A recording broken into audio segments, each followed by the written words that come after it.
Welcome back, Dream Explorers. In our last week video, we dipped our toes into Freud's fascinating world of the unconscious mind, and we also learned how our dreams they can serve as a window into our hidden thoughts and our desires. Today we are going to dive even deeper into the language of our dreams, decoding metaphors and symbols. Do you ever wonder why you are dreaming about losing your tooth, or flying, or falling, or being chased by a huge animal? By the end of this video, you will have basic tools to start decoding your own dreams. So let's get started. Dreams are like a secret language. They are filled with symbols, metaphors, and they can reveal our deepest fears, desires, and also unresolved conflicts. But there is the thing.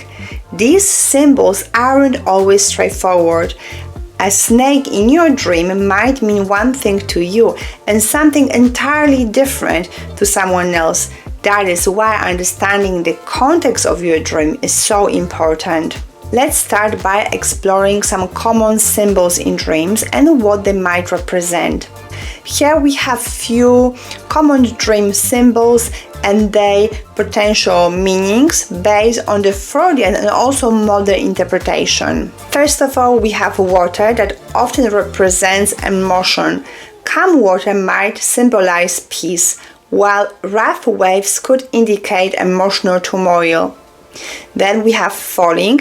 This could symbolize a loss of control or fear of failure in your life.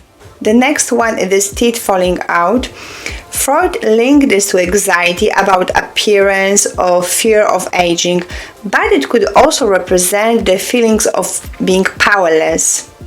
And then lastly, we have flying. This might symbolize freedom, ambition, or desire to escape from something in your life. Remember, these are just general interpretation. The meaning of the symbol can vary depending on your personal experiences, your circumstances, and your emotions. And this is why Freud emphasized the difference between the manifest content and the latent content in dreams. First one is the manifest content. So this is the literal storyline of the dream.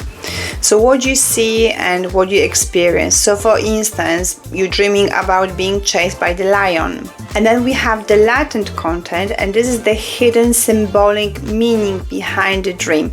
So if we're gonna use the same example of being chased by the lion in this dream can represent someone powerful, someone that maybe you're fearing in your life. So it could be your boss or maybe your parent. To uncover the latent content, Freud developed actually specific techniques. So the first one it is the free association, and the second one is the dream journaling. Let's break these down. The first one is the free association. This involves writing down or saying out loud every thought that comes to mind when you recall a dream. For example, if you dreamt about snake, you might associate it with fear, danger, or even transformation.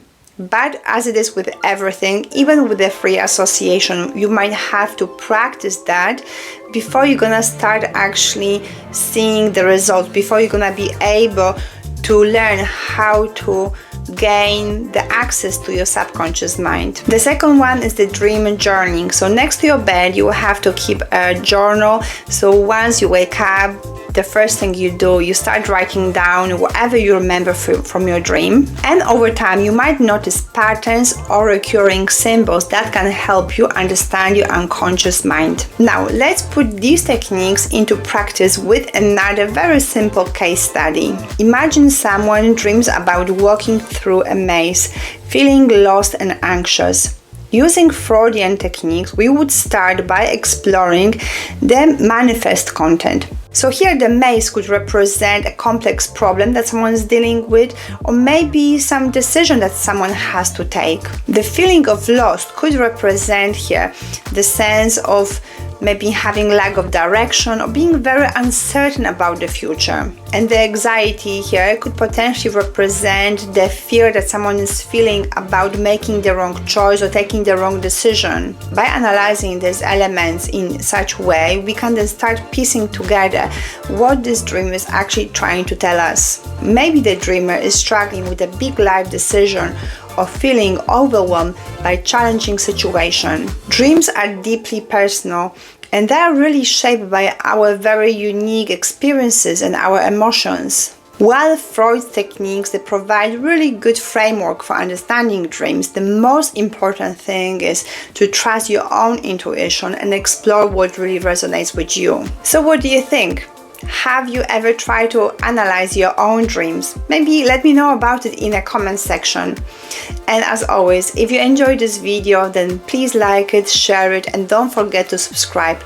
And I'm gonna see you next week in our 3rd episode from the series about dreams. So thank you for watching. Bye bye.